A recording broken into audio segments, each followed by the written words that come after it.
I don't think I could go back to a W-2 job or anything like that. When I first got into construction, I heard somebody say, they're not making no more land. And I was 19, 20 years old. Like, what do you mean they're not making no more land? New York had went under this whole thing where people were starting to sell air rights because they wanted to build higher. And and I don't know what lawyer showed them that the air rights had the capacity to actually have leases on them and everything. So even if you had a single family, you still, if you were zoned properly or you did the proper paperwork, you can go higher. And the higher you went, all of those particular heights um, had value to it. But the true value was not in the air right. The true value was not in the foundation. The true value was in the land.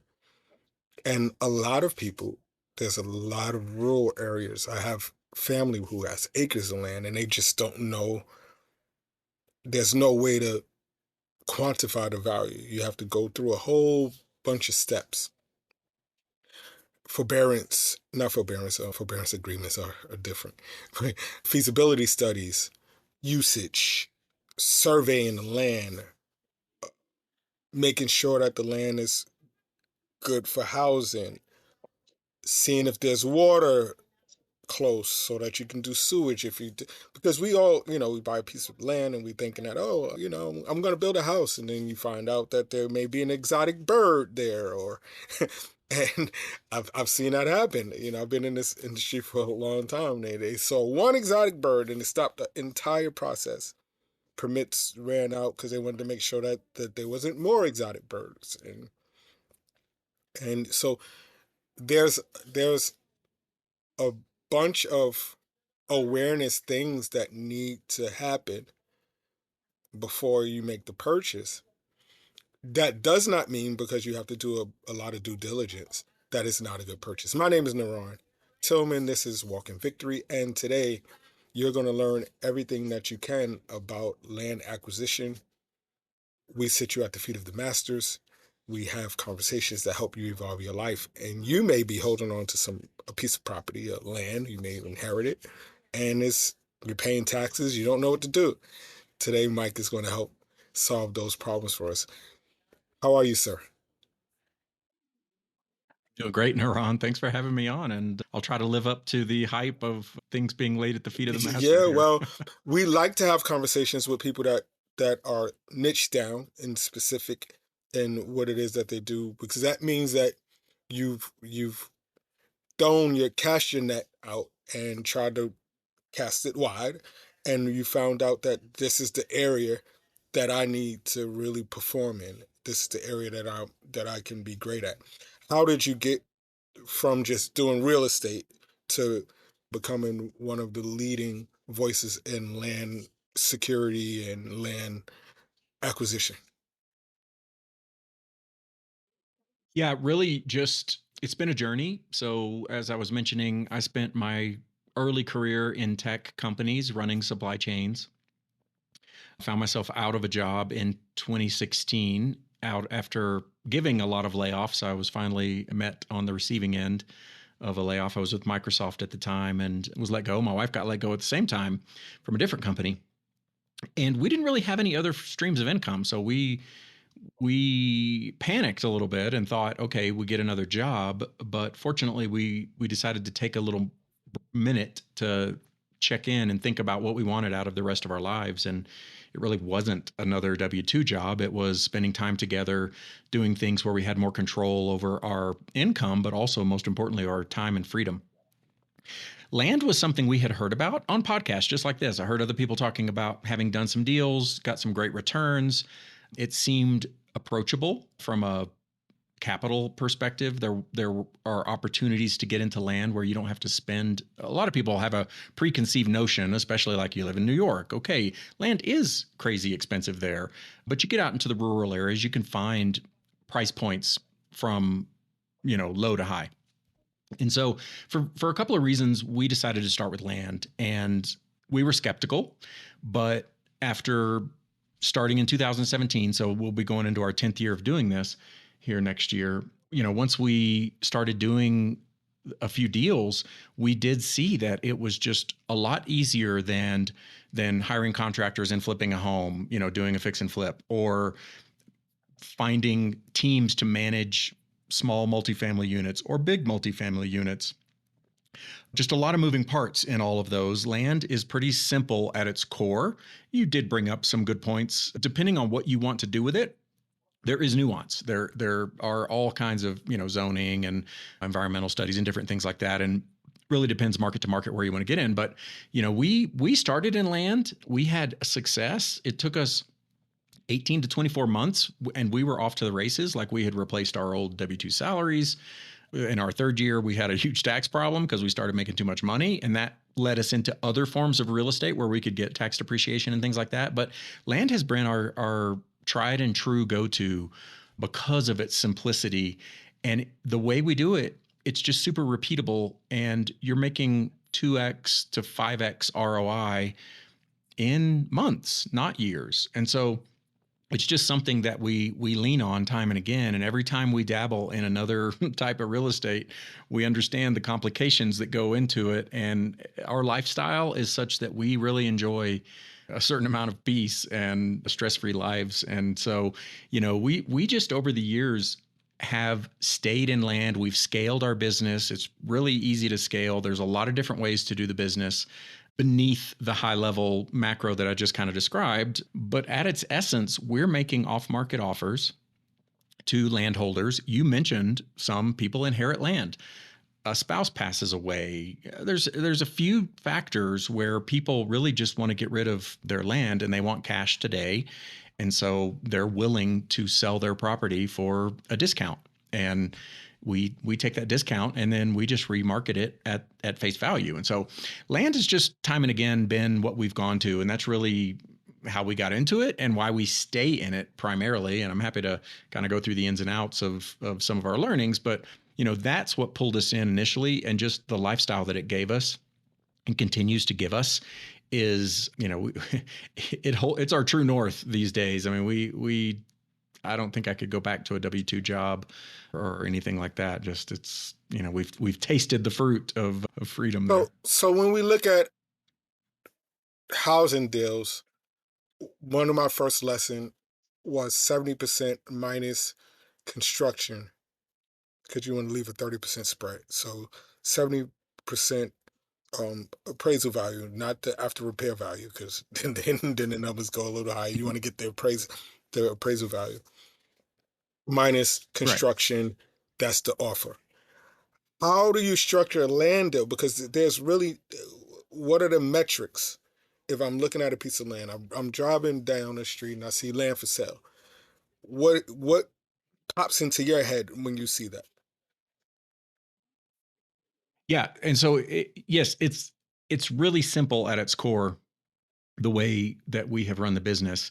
And so we first step, try to get an understanding of the comps in the market. And so you look at ideally sold properties in a recent history.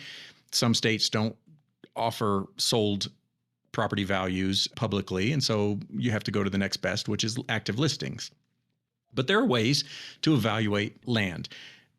It's a little different.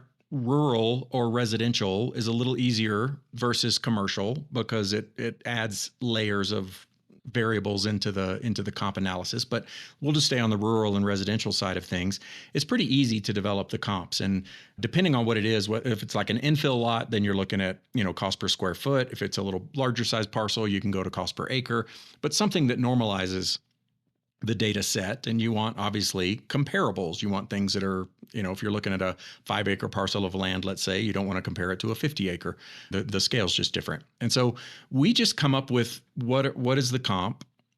And let's just say, for instance, it's $10,000 an acre, and we have that 5-acre parcel. And so we're talking a $50,000 value. Well, our model is to go in and offer somewhere around 40% of that value. And it kind of depends on the price point. If you're down we have a lot of clients who start and they want to buy properties for $1,000 or $2,000 because they don't have a big budget or they're a little nervous and they want to test out the model. If you're down in that low price point, you can afford to go even a little bit lower. You can find people that will sell for 35% of market value or so. As you go up in value, it gets harder to find that deep discount. And quite honestly, you don't need it because you're looking at larger net profit margins. And so, but rule of thumb, we're going in around 40%. And let's say we make, and we're usually shopping in areas where there is a large number of available properties, let's say thousands of parcels of vacant land, so that we can make large numbers of offers. We'll micro target some areas now and again, but in general, we want to go and we want to make 500 or 1,000 offers. And out of that, you get 1 to 2% take rate, a little similar to the house flipping model, right? You're out there, you're making blind offers, you're getting a certain percentage of people that'll take it, and you get a good discount. And so you're able to flip it or add value. Well, this model is very, very similar, other than we just aren't adding value. And so when we buy a parcel for 30 cents on the dollar or 40 cents on the dollar, we can immediately turn around and remarket it at or even just below market value. And we've got our profit baked in, and it's already a 2x or better profit. And so we buy that $50,000 piece of land for, let's say, $25,000, then we can just turn around and resell it at 50 or maybe 48 or something that undercuts the market a little bit, and you've got an instant profit margin. Why would, and I probably know the answer, but I want our audience to understand what we're discussing here, because we're discussing high creative sales, right? You're not undercutting the market. The person that you're dealing with, and remember, and I tell my audience this all the time, if you're at the table with a shark and you're a fish, you're going to get eaten. It's not your job to go in. Let's deal with that. It's not your job to go in and tell the customer, hey, you can really get $50,000 square. Your job is to say, listen, you have a need, and we can end this need right now. Let me write you a check. Am I right or am I wrong about that part? Yeah. So there's a couple different ways to go about it. Our model is to make an offer. And so we usually do letters. We'll send people letters, but you can also email, text, call. There's different services out there. We like to make a tangible offer. So if you owned that property, we would say, hey, saw you have 5 acres in this neighborhood. We love that area. We'd love to make you an offer of $25,000. And so somebody's anchored already. They know the ballpark of what you're dealing with, and they can choose to say, heck no, not doing it. And many people do. But there is that 1 to 2% of people that, for those various reasons we started earlier, right? They inherited the property, or they're tired of paying taxes. They had a dream 15 years ago they were going to build something on it. Now they're not going to. They've paid taxes every year. There's all kinds of, they're in a crunch. They need cash today. And we solve a problem for people.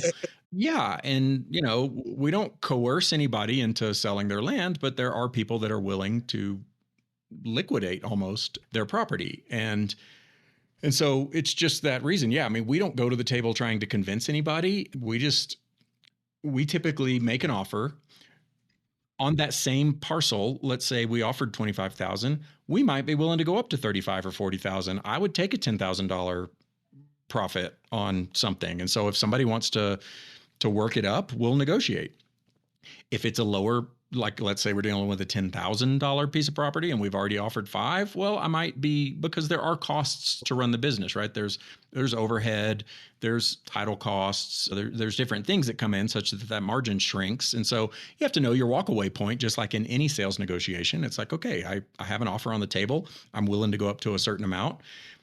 A seller's either comfortable with it or not. We deal with, not a lot, but not a small number of people who tell us no the first time. We'll be firm, and they come back around, 1 month, 6 months later. And yeah, there's people that don't want to deal with realtors. They don't want to go through the hassle of marketing something and dealing with, it's just like a used car or whatever, right? There's some people that just are okay selling it. Other people want to get the top dollar. And so, we know our seller profile, and we just work with those. Now you get the property, And we're going to get into the coaching after this question. But you get the property, and Sure. what is, without sharing your secret sauce, I had the property listed for 50,000.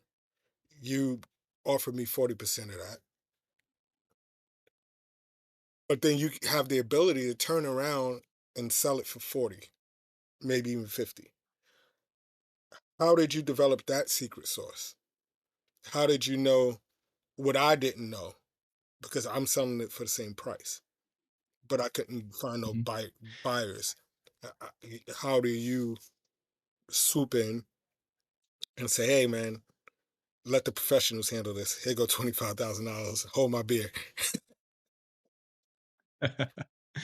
It's a good question. So we're typically dealing with people who haven't been their properties are not on the Okay. market.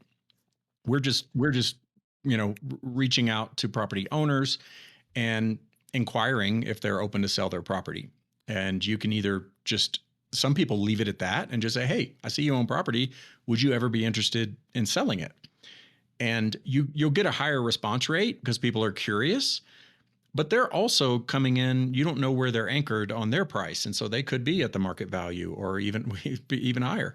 And so that's why we like to make an offer, so we deal with serious people only. They know what they're getting and what we're getting. And so they most 99% of the time people aren't actively looking to sell their property. Even many times people will say, if they are listed, they'll say, "Hey, talk to my realtor," and we know, okay, well, there's not really a Oh, deal to be had it here raises. because it's already Yeah. listed on the market. And so we're just dealing with off market property owners, sending them an unsolicited offer and buying properties that way. And so, some people know what the property's worth. They're just willing to sell it. Other people just want cash money today and may or may not do their own due diligence. But yeah, that's kind of how we end up with properties. And like I said, our when we started out about 10 years ago, we could count on about a 3% response rate to the positive side of people that would accept an offer. It's thinned a little bit now, so we look at 1 to 2% in certain markets. There are still markets that you're able to do some things like that, but even at a 1% or even at a 0.5%, the margins and the profit more than makes up the cost of marketing and sending out those offers and doing things like that. And it just takes a few deals. We deal with several clients, and any of them that work with us on their process. I mean, we had a call on Tuesday. A client sent out his first batch of offers, and he has 2 accepted offers already. And just it's a very repeatable process when you kind of reverse engineer it the way we've talked about, where you start with the comps, you send your offers at a certain amount. If you send your offers at 10% of market value, for instance, you're not going to get any responses. If you send it at 90%, you'll get a lot of responses, but you're dealing with really thin margins at that point. And you better hope you did your math really, well on the comps and stuff. So there's a sweet spot in there, and it's a little bit market to market dependent, and also the value of the property. If you're dealing with a $10,000 property versus $1 million property, the math changes a little bit just because of the supply and demand dynamics. But yeah, it's just a very repeatable process, and there's a lot of margin to be inaccurate because just the margins are so plentiful. So you've amassed all of this knowledge from your mistakes, from starting out, and I'm pretty sure you have horror stories, land that you probably couldn't get rid of, and all of those things. And that comes with the business, right? But you've accumulated this wealth of knowledge, and you've been able to build this with your partner, your life partner, which is an amazing thing, because they say never do business with family and spouses, right? So you got your spouse and your family, and you're all in. And when did you sit down and say, "Hey, we have a system that is repeatable, that we can actually train others across the country to do the same thing"? What was that conversation like? Yeah, a couple of years ago, I would probably 3 years ago, honestly, we had multiple people reach out to us and they want to know, because we live a lifestyle of abundance. Glad And you said so we do. that. Yeah, man. Why not, right? It's the Yes, why not? I mean, like I said, when we pivoted into entrepreneurship, it's not without its trials and tribulations, as you mentioned. I mean, it's those early days were a lot of grind, a lot of anxiety. We still have some today. I mean, we go through different forms of it, but it's still there. It's entrepreneurship, it's work, it's certain things. But we fundamentally, in that moment back in 2017, sat down and mapped out our values and what we wanted out of life. And it was to spend time together and it was to work together. And we have very complementary skill sets, my wife and I, such that we work well together. I'm a little more strategic and visionary and operations focused. She's very tactical, execution focused. And so we can collaborate really well. And it just very naturally clicked from those early days. But people ask us how we do what we do. What do we do? And so we decided to package that up and put together, it's a I love also part of my identity and drivers in life is giving back and giving value. When I was in corporate America in a W-2 job, the thing that really energized me the most was mentoring and coaching my team. And so I really enjoy watching and helping other people transform their own lives. And so, we don't have a large coaching program. We only take on a handful of clients at a time because we personally work with them. And I don't really want to spend a 40-hour work week doing coaching and all of the things that comes along with it, because to do it well, I do spend a lot of hours offline in crafting, helping people craft, their business plan, keep them motivated and going through things. But, about 3 years ago, we had the idea that we could offer this as a service. It took us maybe a year to package things up and get it in a presentable format that we could offer as a service. And then ever since then, we've slowly and steadily grown it to a good practice. And it's super fulfilling. I mean, like I said, we just week after week, we deal with clients that have wins, and it's super rewarding.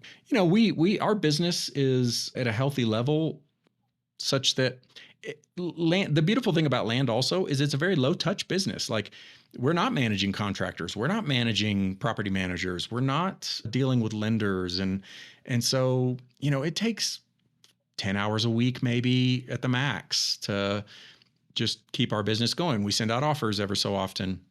We have teams that help, like, virtual assistants, systems, automations, things that help keep the business going. And so we have the time to be able to invest and help other people, in addition to some other pursuits that we go through. But yeah, it's a great way to give back, help people taste their own taste of freedom, whether they want to do it as a side hustle. We have a couple clients that want to go full time like we did. And, there's room for all of that in between. When we talk about comps in your system, when you're teaching, and we're going to specifically land this plane on comps. There's a parcel of land, let's say, next door to me, but I have a house on the next land, but it's the same lot. How do I find how the value of the land separate from the value of the property that's on the land? Because the land has its own value and the property has its value. How do you go about seeing the distinction between the two? Because if you're a novice, you're going to look at the property value and think that the land value Yeah. is going to be somewhat equivalent. And that's where a lot of people mess up in land. They look at property value and don't know how to separate the or distinguish between the two. Yeah, in that particular scenario, it is very tricky because, to be a true comp, you really need to look at a like for like Mhm. scenario. So, in built out neighborhoods, as it sounds Mhm. like you're talking about, it gets very difficult because there are few vacant parcels that you can benchmark, or there could be few that you can really benchmark as a true comp. But that, at its core, that's what you want to be able to do, is to find other sold vacant properties. That's all. If you can't find that, look at other for sale vacant property listings that are in that geographical area, submarket, or similar, right? If there's only one, it's going to be challenging. But yes, once you get a structure on it, it's it's not advisable to leverage the county goes through, or the city in some cases, they do all their assessments, right? And they assess, okay, the land value is X, the structure is Y. They set a tax basis. Those, in my experience, those values widely vary across counties and cities, even within, and they're wildly inaccurate. Like, they all have their own formulas with how, I mean, we talk to counties almost every day as we're asking questions. Hey, what's going on here? What about that? They will tell you we're understaffed. We don't have time to do the assessments for all these properties. And so we just copy paste across a big zone, or we just apply a ratio. The land's got to be worth 15% of the total value, whatever. And so there's all these things, and they're just not reflective of the true value of something, high or low. We deal with sellers and buyers who go and look at the county information, and they'll say, well, my land's assessed at $20,000. And, you have to say, okay, well, the market is only giving this for that property, right? I mean, the assessment value is really just, they're just taxing you on that. And so, yeah, you really have, I mean, the true word comp is a comparable. And so you really need to find those comparables.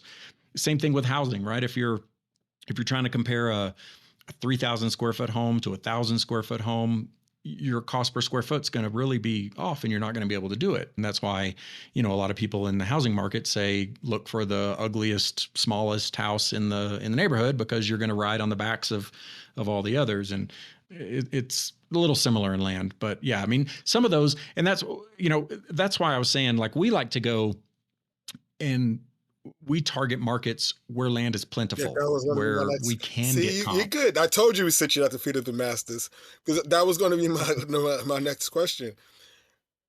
We started out, they're not building no more land. That's one of the lessons that I learned early on in construction, real estate business.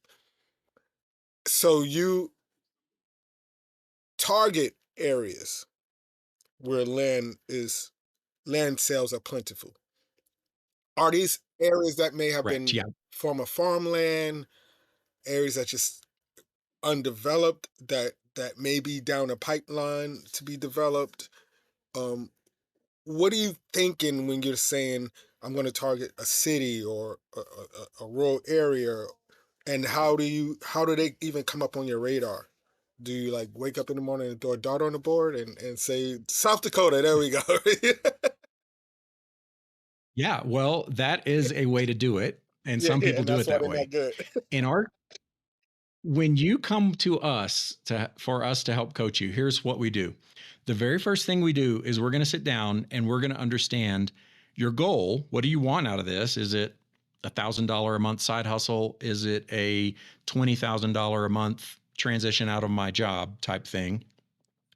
What's your access to capital? Do you have capital that you want to use, or do you have some kind of access that you can tap into? So that basically says, how much are you able to invest in the business?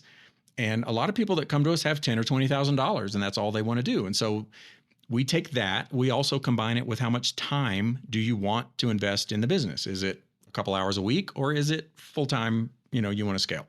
And so we take those and we craft a strategy, and we say, okay, based on what you're telling us, we have a couple of paths that you can go. And that forms a buy box, right? Let's say you have $10,000 budget you want to work with. Well, we don't advise people put all of that into one property. And so now you're looking at, you want to buy 2 to 3 properties. And so you're going to be able to buy properties for $2,500 to $5,000. And that's your purchase cost. And so because we're offering 40% of market value, we're going to bump that up and say, okay, now you're looking at finding an area where properties are being listed for $10,000 or less. So we take all that, and we have a few tools that we can go access, and we'll just say, okay, if your cap is 10,000, or if it's 20,000 or whatever, we'll go and look at various places around the nation. And then you can start to think about, because let's just take that scenario where let's say you have a $20,000 max purchase price, which means you're going to be spending about $10,000. Well, you can do that here in Colorado where we live. There's a lot of large parcels of land. You can buy 5 acres or so for that amount. Or you can go to Florida where there's just a ton of infill lots and developments that have been, subdivided out, infrastructure in place, and they're small infill lots that you can go and purchase there. And the buying and selling marketplace is really active. There's a lot of development. I mean, everybody's wanting to retire to Florida or Arizona or whatever. And so we help people target the market that fits their strategy because, as you know, if you're in New York City, you're not going to be able to touch any land. There's actually not even very many parcels of empty land Air to rights. touch, right? People are They're buying air. they're buying air rights, or they're Yeah, scraping, right? They're yeah. knocking something down and building something new. But if you go upstate or you go, there's a lot of vacant parcels. And so that's the very first thing we do with people. We define the strategy, and then we help identify the market that's going to generate the best return on their strategy. There you have it, everybody. I told you we only sit you at the feet of the masters and we have conversations to help you evolve your life. If you are in, this may have not even been a strategy that you thought about, like, because a lot of people underestimate or undervalue land, and most entrepreneurs only look at their 2-mile radius, north, south, east, and west. How can I get more customers in the building if you have a brick and mortar space? How can I get more like-minded people to participate in my offering, whatever it is that I'm giving, whether it's products, good, or service? But if you're liquid, and we see that the stock market is volatile, real estate should be one of the buckets that we have as we diversify our income. And you just heard how that's possible.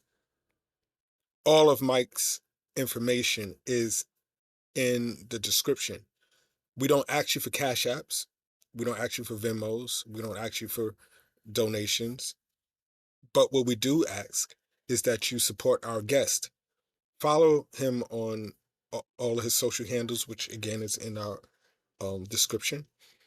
If you're interested in learning about the course, set up a clarity call or go and find out all of the information that you need to see if this is feasible for you.